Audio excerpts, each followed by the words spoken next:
Hello movie lovers, কেমন আছো সবাই? আশা করি তোমরা সবাই ভালো আছো। আজকে আমরা যে মুভিটি এক্সপ্লেন করতে চলেছি সেটা যদি আপনারা দেখেন তাহলে আপনি চোখের পানি ধরে রাখতে পারবেন না। আর একটি মুভি সাধারণত 2-1 ঘন্টা শেষ হয়ে যায়, কিন্তু এমন কিছু মুভি আছে যেগুলোর রেশ আমাদের মস্তিষ্কে আজীবন থেকে যায়। আজ আমরা যে মুভিটি এক্সপ্লেন করব সেই মুভিটি ঠিক তেমনই একটি মুভি। আর মুভির নাম হোপ, যেটা 2013 সালে মুক্তি পায় এবং মুভির IMDb রেটিং 8/2 8 বছরের এক অপশিশুর সাথে ঘটে যাওয়া এক অমানবিক নির্যাতনের গল্প, যা পূর্ণ সত্য ঘটনার উপর নির্মাণ হওয়া এক ঘটনার উপরে এই মুভিটি নির্মাণ করা হয়েছে। প্রকৃত ঘটনাটি 2008 সালে ঘটেছিল। আর ঘটনাটি ঘটেছিল কোরিয়া শহরে। কোরিয়া সহ দেশের সকল মানুষের বিবেক নাড়া দিয়েছিল এই ঘটনা দেখে। ভিডিওটি সম্পূর্ণ দেখার অনুরোধ রইল। চলুন কথা না বাড়ি ভিডিওতে চলে যাওয়া যাক। মুভির শুরুতে কোরিয়ার এক ছোট্ট শহর দেখানো হয়, যার আকাশে একটি ঘুড়ি উঠছিল। ঘুড়িটি দেখে মনে হচ্ছিল এটি মানুষের মুক্তির একটি প্রতীক। এরপরে দৃশ্য পরিবর্তন হয় আর একটি ছোট্ট পরিবারকে দেখানো হয়। আর এই বাচ্চা মেয়েটির নাম হচ্ছে সোহান। তাকেই নিয়ে মূলত এই মুভির মূল কাহিনী। সোহানের মার একটি দোকান ছিল, তাই সে সবসময় বিজি থাকতো। এর ফলে সোহান একা একা স্কুলে যেত সবসময়। সোহানের বাবা একটি ছোট্ট ফ্যাক্টরিতে চাকরি করত। সব মিলিয়ে তাদের একটি সুখী পরিবার ছিল। অন্যদিকে স্কুলে সোহানের একটি বেস্ট ফ্রেন্ড ছিল, তার নাম ছিল প্যাট। তাদের মধ্যে সবসময় ঝগড়া লেগেই থাকতো, আর কি ছোট বাচ্চাদের মধ্যে যেগুলো হয় আর কি। যাই হোক, একদিন সোহানের বাবা সোহানকে স্কুলে যাওয়ার জন্য রেডি করে দিচ্ছিল। তখন বাহিরে প্রচুর বৃষ্টি শুরু হয়। তখন সোহানের মা সোহানকে বলে যে, চলো আমি তোমাকে আজ স্কুলে এগিয়ে দিয়ে আসি। সোহান তখন তার মাকে বলে, মা আমার যেতে মাত্র 3 মিনিট সময় লাগবে, বরং তুমি আমার সাথে গেলে তোমার কাজে যেতে লেট হয়ে যাবে। তখন সোহানের মা সোহানকে বলে, তুমি কিন্তু বড় রাস্তা দিয়ে যাবে, সেটা তোমার জন্য সেফ হবে। এরপরই সোহান স্কুলের উদ্দেশ্যে যেতে লাগে। তখন আমরা একটি লোককে দেখতে পাই, যে কিনা লুকিয়ে লুকিয়ে সোহানের উপর নজর রাখছিল। এবং আমরা যেই গরুটি মুভির শুরুতে দেখেছিলাম সেই গরুটি এখন রাস্তায় পড়ে আছে। অর্থাৎ যেই গরুটিকে আমরা মুক্তির প্রতীক হিসেবে মনে করেছিলাম সেই গরুটি এখন আকাশ থেকে মাটিতে পড়ে রয়েছে। অর্থাৎ কোনো বিপদ অবশ্যই সামনে ঘটতে চলেছে। এরপরেই দেখা যায় সেই লোকটি সোহানের সামনে এসে দাঁড়িয়েছে, আর তার হাতে সেই ঘড়িটি। লোকটি সোহানকে বলে, তোমার ছাতাটা অনেক সুন্দর, তোমার ছাতার নিচে কি আমাকে একটু জায়গা দিবে? সোহান তখন কিছুটা ভয় পেয়ে আশেপাশে তাকায়। সে দেখতে পায় একটা লোকও রাস্তায় নেই, কারণ তখন প্রচুর বৃষ্টি হচ্ছিল। সোহান তখন লোকটিকে বলে, প্লিজ আঙ্কেল আমাকে যেতে দিন, আমার স্কুলের অনেক লেট হয়ে যাচ্ছে। কিন্তু এই 8 বছরের বাচ্চা মেয়েটির কোনো ধারণাই ছিল না তার সাথে সামনে কি হতে চলেছে। পরের দৃশ্য দেখা যায় সোহানের জিনিসপত্রগুলো ছড়িয়ে ছিটিয়ে রয়েছে, তার ছাতাটা ভেঙে গিয়েছে, আর তার স্কুলের ব্যাগটাও মাটিতে পড়ে রয়েছে এবং তার জুতোগুলো ছড়িয়ে ছিটিয়ে আছে। তখনই আমরা রক্তাক্ত ছোট হাত দুটি দেখতে পাই। আমাদের আর বুঝতে বাকি রইল না যে সোহানের সাথে কি হয়েছে। পরে দৃশ্য পরিবর্তন হয় আর দেখা যায় সোহানকে নিতে অ্যাম্বুলেন্স এসেছে। সোহানের মা যখন এই ঘটনা জানতে পারে তখন সে সাথে সাথে হসপিটালে চলে যায়। সোহানের মা যখন হাসপাতালে পৌঁছায় তখন পুলিশ আর স্বাস্থ্যকর্মীরা তাকে বাধা দিতে থাকে, কারণ তারা বুঝতে পারছিল যে সোহানের মা এই দৃশ্য কখনো সহ্য করতে পারবে না। কিন্তু সে তো মা, সে কি এইসব বাধা মানে? সে যখন সোহানকে দেখে তখন তার পায়ের নিচ থেকে পুরো পৃথিবীর মাটি সরে যাচ্ছিল, কারণ সোহান ছিল প্রচন্ড রক্তাক্ত এবং আহত অবস্থায়। তার পুরো শরীর জুড়ে ছিল নির্যাতনের অনেক চিহ্ন। আপনারাই বলুন, কোন মার পক্ষে এই দৃশ্য সহ্য করা সম্ভব? সোহানের এই ঘটনা যখন পুরো শহর জেনে যায় তখন শহরের প্রত্যেকটি লোক সোহানের জন্য দোয়া করতে থাকে। অন্যদিকে সোহানের বাবাকে দেখানো হয়, সে ছিল প্রচন্ড আপসেট, কারণ সে তার মেয়েকে প্রচন্ড ভালোবাসতো। সোহানের মা তখন বলতে থাকে, আমি যদি ওই দিন তাকে না যেতে দিতাম তাহলে আজ আমার মেয়ের সাথে এমন কিছুই ঘটতো না। সোহানের মা নিজেকে প্রচন্ড দোষারোপ দিতে থাকে। এর মধ্যে ডক্টর তাদেরকে জানায় যে সোহানের অবস্থা অনেকটা সিরিয়াস, এখনই তাকে অপারেশন করতে হবে এবং তার পাকস্থলী এবং ইউরেনাস স্থলী ফেলে দিতে হবে। সেই সাথে এগুলোর জন্য একটি ব্যাগ আলাদাভাবে লাগাতে হবে। এইসব শুনে সোহানের বাবা কান্নায় ভেঙে পড়ে, কারণ সে ভাবতে থাকে এত ছোট্ট একটি মেয়ে, তার এত অল্প বয়সে এত কিছু ফেস করতে হবে। এরপর সোহানের অপারেশন হয়ে যায় এবং কিছুক্ষণের মধ্যে অপারেশন সাকসেসফুলও হয়ে যায়। অপারেশনের পর সোহানের যখন জ্ঞান ফিরে তখন সোহানের বাবা আসে তার সাথে দেখা করতে। সোহানের বেডের পাশে বসে সোহানের সাথে কথা বলার চেষ্টা করে। তখন সোহান তার বাবাকে বলে, বাবা তুমি আজ কাজে যাওনি? সোহানের বাবা খুব আস্তে সোহানকে বলে, মা আমার কাজ শেষ হয়ে গেছে। সোহান তখন তার বাবাকে বলে, বাবা লোকটা আমাকে অনেক নির্যাতন করেছে, অনেক কষ্ট দিয়েছি, তুমি কখনই লোকটাকে ছেড়ো না। সোহানের বাবা তখন তাকে বলে, ঠিক আছে মা, আর ডক্টর বলেছে তুমি খুব তাড়াতাড়ি ঠিক হয়ে যাবে। কিন্তু সে তো বাবা, সে তার প্রিয় মেয়ের এই কষ্ট আর সহ্য করতে পারছিল না, তাই সে কাঁদতে কাঁদতে রুম থেকে বেরিয়ে যায়।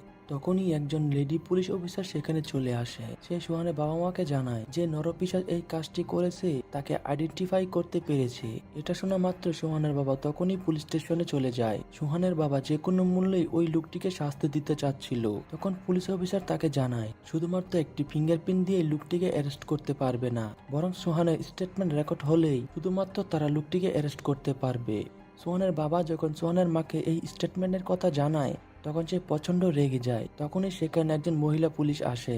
তখন সেই অফিসার তাদেরকে বলে যে তাদেরকে একটি সানফ্লাওয়ার এজেন্সির সাথে যোগাযোগ করা উচিত, কারণ তারা এমন মানসিক বাচ্চাদেরকে ক্রমা থেকে বের হতে সাহায্য করে। তখন সোহানের মা ওই লেডি অফিসারের উপর তার রাগ ঝাড়ে। সেই অফিসারকে বলতে থাকে, তোমরা যদি আগেই ওই লোকটিকে অ্যারেস্ট করতে, তাহলে আজ আমার মেয়ের সাথে এমন কিছু হতো না। একজন মায়ের জন্য তার সন্তানের এই অবস্থা দেখা যে কতটা কষ্টের, তোমরা পুলিশটা কখনোই বুঝবে না। এটা বলতে বলতে সোহানের মা সেখান থেকে চলে যায়। তখন অফিসারটি সোহানের বাবাকে বলে সোহানের যত খেলনা আছে সব এখানে নিয়ে আসতে, কারণ খেলনাগুলো দেখলে সোহানের হয়তো কিছুটা ভালো লাগতে পারে। এরপর সোহানের বাবা বাসায় চলে আসে, আর সোহানের সব থেকে প্রিয় খেলনাটি, যেটা নাম ছিল কোকোম্যান, সেটা নিয়ে সে হসপিটালে চলে যায়। এরপর আমরা একজন সাইকিয়াট্রিস্টকে দেখি। সে সোহানের খেলনা নিয়ে সোহানের সাথে খেলতে থাকে। সোহান যখন একটু নর্মাল হয়, তখন সে সোহানকে প্রশ্ন করতে থাকে। ডক্টর সোহানকে কিছু ছবি দেখায়, আর যখনই সেই নরপিশাচের ছবি সোহান দেখতে পায়, তখন সে চোখ বন্ধ করে বোঝায় যে এই লোকটি হলো সেই লোকটি। তখন সোহানের এই স্টেটমেন্ট একটি ক্যামেরায় রেকর্ড হচ্ছিল। ডক্টর যখন সোহানের রুম থেকে বের হয়, তখন সোহানের বাবা মা তাকে বিভিন্ন প্রশ্ন করছিল সোহানের হেলথ এবং মেন্টাল কন্ডিশন নিয়ে। তখন ডক্টর তাদেরকে জানায় সোহানের পাশাপাশি আপনাদেরও কাউন্সিলিং এর দরকার আছে, কারণ আপনাদেরও মানসিক অবস্থা মোটেও ভালো না। তখন ডক্টর তার একটি ভিজিটিং কার্ড সোহানের মাকে দেয়। এতে সোহানের মা কিছুটা রেগে যায় এবং ডক্টরকে তার ভিজিটিং কার্ড ফিরিয়ে দেয়, আর বলে যে আপনার কি মনে হয় আমরা কি মানসিক রোগী? এরপর দৃশ্য পরিবর্তন হয়, আর দেখা যায় পুলিশটা ওই নরপিশাচকে ধরে ফেলেছে, আর এই ঘটনা বিভিন্ন টেলিভিশনে প্রচার করছিল। তখন সোহানের বাবার একজন ফ্রেন্ড সোহানের বাবাকে ফোন দিয়ে জানায় যে মিডিয়া এইসব নিউজ প্রচার করছে। এটা শোনা মাত্র সোহানের বাবা দ্রুত হসপিটালে চলে যায়, কারণ সে চাচ্ছিল না তার মেয়ের সাথে ঘটে যাওয়া কাহিনী বাইরে পৃথিবীর মানুষ না জানুক। তাই সে দ্রুত সোহানকে অন্য রুমে শিফট করে নিয়ে যেতে থাকে। তখনই কিছু মিডিয়া কর্মী সোহানকে দেখে ফেলে। এটা দেখে সোহানের বাবা সোহানকে কুলে তুলে সেখান থেকে পালাতে থাকে। সে তার বাচ্চা মেয়েটি সে সম্মানটুকু রক্ষা করতে অনেক চেষ্টা করতে থাকে। সোহানের মাও অনেক চেষ্টা করে মিডিয়া কর্মীদেরকে বাধা দিতে, কিন্তু সোহানের মা একটা পর্যায়ে অজ্ঞান হয়ে যায়, কারণ সে প্রেগনেন্ট ছিল। অন্যদিকে সোহানের বাবা যখন সোহানকে নিয়ে অন্য রুমে শিফট হয়, তখন সে দেখতে পায় সোহানের ওয়েস্টিজ ব্যাগটি ফেটে গেছে। তখন সোহানের বাবাকে সোহান বলে, বাবা আমি কি কোনো ভুল করেছি? তখন সোহানের বাবা বলে, না মা তুমি কোনো ভুল করনি। এটা বলতে বলতে সোহানের বাবা সোহানের নোংরা ড্রেস পরিবর্তন করে, আর তখনই ঘটে এক অদ্ভুত আর ইমোশনাল ঘটনা। সোহানের বাবা যখন সোহানের ড্রেস পরিবর্তন করছিল, তখন সে লক্ষ্য করে সোহানের পুরো শরীর ফিজ হয়ে যাচ্ছে। সোহানের বাবা বুঝতে পারে না হঠাৎ করে এমন কেন হচ্ছে, আর তখনই সে বুঝে যায় যে আসলে সোহানের মনে কি হচ্ছে। সে বুঝতে পারে যে নরপিশাচটি সোহানের ড্রেস খুলেছিল, তাই সোহান এখন তার নিজের বাবাকে ভয় পাচ্ছে। এটা বুঝতে পেরে সোহানের বাবা ভিতর থেকে একদমই ভেঙে পড়ে যায় এবং তার চোখে পানি চলে আসে, আর সে ডক্টরকে ডাকে সোহানের ড্রেস পরিবর্তন করার জন্য। একবার ভাবুন তো এই সিচুয়েশন একজন বাবার জন্য কতটা কষ্টের। তখন সোহানের বাবা লজ্জায় রুম থেকে বেরিয়ে যায়। সন্ধ্যার সময় সোহানের বাবা যখন সোহানকে আবারও দেখতে আসে, তখন সে দেখতে পায় সোহান নিজেকে একটা চাদর দিয়ে নিজেকে ডেকে রেখেছে। অর্থাৎ বুঝতেই পারছেন এই ছোট্ট মেয়েটির মানসিকতা নষ্ট করে দিয়েছে। সোহানের বাবা আবারও লজ্জা পেয়ে সোহানকে বলে, মা আমি এই রুম থেকে বেরিয়ে যাচ্ছি, তোমার যদি কিছু প্রয়োজন হয় তুমি আমাকে ডাক দিও, আমি বাহিরেই আসি। এভাবে দিন কাটতে থাকে, আর হসপিটালে বিল দিন দিন বাড়তেও থাকে। সোহানের বাবার কাছে টাকাও প্রায় শেষ হয়ে যায়। তখন সে তার বন্ধুকে ফোন করে সাহায্যের জন্য। তার বন্ধু তাকে জানায়, তুমি টাকার জন্য চিন্তা করো না, আমি যেভাবেই হোক ম্যানেজ করব। সে সোহানের বাবাকে আরও বলে, তুমি মনে করো না যে তুমি ছুটিতে আসো, তোমার কাজও আমি এখানে করে দিচ্ছি, তার ফলে তুমি মাস শেষে বেতনও পেয়ে যাবে। এই সময় এমন বন্ধু পাওয়া আসলে ভাগ্যের ব্যাপার। তখন সোহানের বাবা তার বন্ধুর এই সব কথা শুনে অনেক ভরসা পায়। দৃশ্য পরিবর্তন করে নরপিশাচকে দেখানো হয়, আর তাকে কোর্টে হাজির করা হয়। সোহানের বাবা এই প্রথম নরপিশাচকে সামনাসামনি দেখতে পায়। সোহানের বাবার মনে হচ্ছিল লোকটিকে এখনই মেরে ফেলি, কিন্তু সে তার রাগকে কন্ট্রোল করে। লোকটি কুটকে বোঝাতে চাচ্ছিল যে সে ওই দিন কনস্ট্রাকশন সাইডে কাজ করছিল আর সে কাজ শেষে বাড়িতে ফিরে অনেক পরিমাণে ড্রিঙ্ক করে শুয়ে পড়ে। সে আরো বোঝাতে চাচ্ছিল যে পুলিশরা তাকে মিথ্যা অপবাদ দিয়ে ফাঁসাতে চাচ্ছে। তখন কুট এই মামলার তারিখ পিছিয়ে 25শে সেপ্টেম্বর দেয়। সেখানে সোহানের বাবার সেই বন্ধুও ছিল। এইসব দেখে সে তার পায়ের জুতা খুলে ওই লোকটির উদ্দেশ্যে ছুঁড়ে মারে আর সে বলতে থাকে, তুই কোনো মানুষ না, তুই একটা জানোয়ার, তোর জায়গা কোনো নরকেও হবে না। এরপরে দেখা যায় সোহানের বাবা হসপিটালে ফিরে এসেছে। সে ফিরে এসে দেখতে পায় কিছু মানুষ কার্টুনের ড্রেস পরে সোহানের সাথে খেলা করছে। এতে সোহানও অনেক খুশি হচ্ছে। আর এইসব আইডিয়া ছিল ওই সাইকিয়াট্রিস্টের। আর সেই কার্টুনগুলোর মধ্যে সোহানের মা আর সোহানের কিছু বন্ধু ছিল। রাতের বেলা সাইকিয়াট্রিস্ট সোহানের বাবাকে বলে, যেহেতু কার্টুনগুলো সোহানের মেন্টাল হেলথ ভালো করছে, তাই প্রতিদিন সোহানের সাথে কার্টুন দিয়ে খেলতে হবে। আর এই কার্টুনগুলোর ভাড়া প্রতিদিন ছিল অনেক, যেটা কিনা সোহানের বাবার প্রতিদিন দেওয়া সম্ভব ছিল না। সোহানের বাবা কার্টুনওয়ালাদের তাদের বিল্ড পেমেন্ট বুঝিয়ে দেয় আর জিজ্ঞেস করে, আমি যদি একটি কার্টুন কিনতে চাই তাহলে আমাকে কত টাকা দিতে হবে। লোকটি তখন জানায় যে $200। আর এত টাকা সোহানের বাবার কাছে ছিল না। সোহানের বাবা তাকে রিকোয়েস্ট করে, প্লিজ আমাকে কি ইএমআই তে দেওয়া যায় না, আমি প্রতি মাসে শোধ করে দেব ধীরে ধীরে। তখন লোকটির প্রচন্ড মায়া হয়। সে সোহানের বাবাকে একটি কার্টুন দিয়ে বলে, এটার জন্য আপনাকে টাকা দিতে হবে না, আপনাদের যখন কাজ শেষ হয়ে যাবে তখন আমাকে ফিরিয়ে দিলেই হবে। রাতের বেলা সোহানের বাবা কার্টুনের ড্রেস পরে সোহানের সামনে আসে আর ড্রেসটি ছিল সোহানের সব থেকে প্রিয় ফেভারিট কার্টুন কোকোম্যানের। এটার দিকে সোহান খুবই খুশি হয়ে যায়। তারা দুজন একটা লেখার বুটে লিখে লিখে কথা বলতে থাকে। এক পর্যায়ে সোহান কার্টুনের গলা জড়িয়ে ধরে। আর সম্পূর্ণ মুভিতে এই দৃশ্যটা ছিল খুব ইমোশনাল, কারণ আমরা তো জানি কার্টুনের ভিতরে ছিল সোহানের বাবা।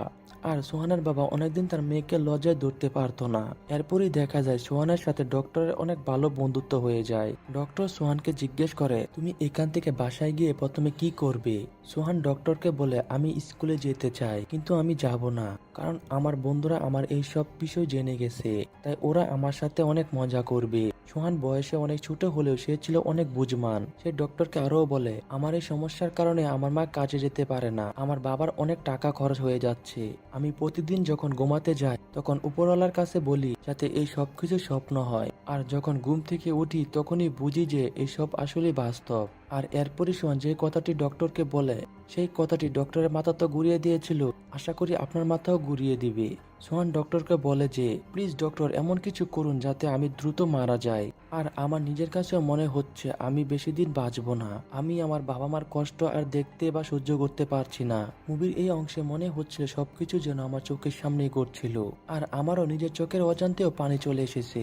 আপনার এসেছে কিনা কমেন্টে জানিয়ে যাবেন। যাই হোক, এই সবকিছু শোনার পর ডক্টর সোহানের বাবা মাকে সবকিছু খুলে বলে সোহানকে বাড়িতে ফিরিয়ে নিয়ে যাওয়ার পরামর্শ দেয়। পরে সোহানের সেই বন্ধুকে দেখানো হয়। তার মন খুবই খারাপ ছিল। সোহানের জন্য একটি নোট লিখে সোহানের বাড়ির দরজার সামনে লাগিয়ে দিয়ে যায়, যাতে করে সোহান যখন বাড়িতে ফিরবে তখন যাতে সোহান এটা দেখতে পায়। পরের দিন সকালে সোহানের বাবা মা প্রস্তুতি নিচ্ছিল সোহানকে নিয়ে বাসায় ফিরে আসার জন্য। সোহান এখনো তার বাবার দিকে তাকাতে লজ্জা পায়, তাই বাসায় যাওয়ার সময় গাড়ির মধ্যে একটি পর্দা লাগিয়ে দেওয়া হয়, যাতে করে সোহান একটু কমফোর্ট ফিল করে। তারা যখন বাড়ির খুব কাছাকাছি চলে আসে তখন সোহান সেই জায়গাটি দেখতে পায় যেখানে তার সাথে খারাপ কাজটি হচ্ছিল। তখনই সোহান অসুস্থ হতে শুরু করে। সে যখন গাড়ি থেকে নামে তখন সে বমি করে দেয়। সোহান যখন তার বাসার দরজার সামনে এসে দাঁড়ায় তখন সে দেখে যে তার বন্ধুরা অনেক নোট লিখে গেছে। এইসব দেখে সোহান নিজের মধ্যে অনেকটা কনফিডেন্স ফিরে পায়। পরের দিন সোহানের বেস্ট ফ্রেন্ড আসে সোহানের সাথে দেখা করতে। সোহানের বাবা তাকে মজা করে বলে, তুমি নাকি সোহানের সাথে অনেক দুষ্টমি করো। তখন সোহানের বেস্ট ফ্রেন্ড কান্না করে দেয়। সোহানের বাবা তখন তাকে বলে, কান্না করছো কেন। তখন সোহানের বেস্ট ফ্রেন্ড বলে, আমি যদি ওই দিন সোহানের সাথে স্কুলে যেতাম তাহলে সোহানের অবস্থা আজ এমন হতো না। সোহানের বাবা বাচ্চা ছেলেটিকে জড়িয়ে ধরে সান্ত্বনা দিতে থাকে। অন্যদিকে সোহান তার কনফিডেন্স ফিরে পেয়েছে, তাই সে পরের দিন তার আন্টির সাথে স্কুলে যেতে থাকে। ওয়েস্টিজ ব্যাগ নিয়ে সোহানের যেতে কিছুটা কষ্ট হচ্ছিল। আর সে ভাবছিল তার বন্ধুরা যদি জিজ্ঞেস করে এটা কিসের ব্যাগ তখন সে কি বলবে। সোহানের পিছু পিছু তার বন্ধুরাও আসতে লাগে। এটা দেখে সোহান কিছুটা আনইজি ফিল করে। আর তখনই সোহান সেই কোকোম্যানকে দেখতে পায়। কোকোম্যানকে দেখে তার মন অনেক ভালো হয়ে যায়। সোহানের বাবা বারবার কোকোম্যানের ড্রেস পরে সোহানের মন ভালো করার চেষ্টা করত। সোহানের বাবা সোহানকে একটা ব্যাগ গিফট করে ওই ওয়েস্টিজ ব্যাগের জায়গায় ঝুলিয়ে রাখার জন্য। আর ওই ব্যাগটি অনেক ক্যান্ডি দিয়ে ভরে দেয়, যাতে করে সোহানের বন্ধুরা যদি তাকে জিজ্ঞেস করে যে এটা কিসের ব্যাগ যাতে করে সোহান বলতে পারে যে এটা ক্যান্ডির ব্যাগ। পরের দিন সোহানের বন্ধুরা সোহানকে জিজ্ঞেস করলে সোহান সেম কথাই বলে। তখন সোহান তার ব্যাগ থেকে ক্যান্ডি বের করে তার বন্ধুদের সাথে শেয়ার করে। আর তখন সে কোকোম্যানকেও দেখতে পায়। সোহান তখন ধীরে ধীরে বুঝে যায় ওই কোকোম্যান আর কেউ না, এ হচ্ছে তার বাবা। কারণ সোহান যখন কোকোম্যানের সাথে কথা বলার চেষ্টা করত তখন কোকোম্যান কোনো উত্তর দিত না। সোহান কোকোম্যানকে নিয়ে তার মায়ের কাছে যায়। তখন তার মাকে বলে এই কোকোম্যানের ভিতরে কি আমার বাবা? সোহানের মা তখন কোকোম্যানের মাথাটি খোলে। তখন সোহান তার বাবাকে দেখতে পায় যে প্রচন্ড গরমে ঘেমে যাচ্ছিল আর কান্না করছিল। সোহান তার বাবার চোখের পানি আর গাম মুছে দেয়, অর্থাৎ বোঝা যাচ্ছিল যে সোহান ধীরে ধীরে একটু স্বাভাবিক হচ্ছিল। পরের দিন সোহানের বাবা যায় উকিলের সাথে দেখা করতে। উকিল তাকে জানায় সোহানের কেসটা দিন দিন হালকা হয়ে যাচ্ছে, কারণ ওই লোকটি কোর্টের কাছে বলেছে যেদিন ওই ঘটনাটি ঘটেছে সেই দিন সে অনেক ড্রাঙ্ক ছিল আর সে মানসিকভাবে সুস্থ ছিল না। উকিল তাকে বলে যদি ওই লোককে শাস্তি দিতে হয় তাহলে সোহানকে কোর্টে সাক্ষ্য দিতে হবে, কিন্তু সোহানের বাবা এটা কোনোভাবেই চাচ্ছিল না। তাই সে নিজে ওই লোকটির সাথে দেখা করতে যায়। লোকটি সোহানের বাবাকে বলতে থাকে যে কাজটি আমি করিনি। সে সোহানের বাবাকে কিছুটা টাকার অফার করে। সে এখান থেকে বের হলে সে সোহানের বাবাকে কিছুটা টাকা দিবে, অর্থাৎ একটি ডিল করতে বলে। কিন্তু সোহানের বাবা তো সব আসল ঘটনা জানতো, তাই সে কোনোভাবেই রাজি হয় না। তখন সে সোহানের বাবাকে হুমকি দিতে শুরু করে। সে সোহানের বাবাকে বলে যদি আমি জেল থেকে বের হই তাহলে তোমার মেয়ের সাথে আগে যা করেছিলাম সেটা আবারও করব। সোহানের বাবা তখন প্রচন্ড রেগে ফেটে যায়। সোহানের বাবার জায়গায় আপনি হলে কি করতেন তা কমেন্টে জানিয়ে যাবেন। পরের দিন আবারও আদালতে বিচার কার্যকর শুরু হয়। ওই লোকটির ছবি যখন আবারও কোর্টে দেখানো হয় তখন সোহান হাত জাগিয়ে সম্মতি জানায়, বলে হ্যাঁ এই লোকটি হচ্ছে সেই লোক। কিন্তু ওই লোকটির পক্ষে উকিল তাকে নির্দোষ প্রমাণ করার জন্য অনেক চেষ্টা করতে লাগে। লোকটি বলতে থাকে আমি মানসিকভাবে ওই দিন ঠিক ছিলাম না। এসব যখন চলছিল পুরোটা সময় ধরে সোহানের বাবা কাঁদছিল।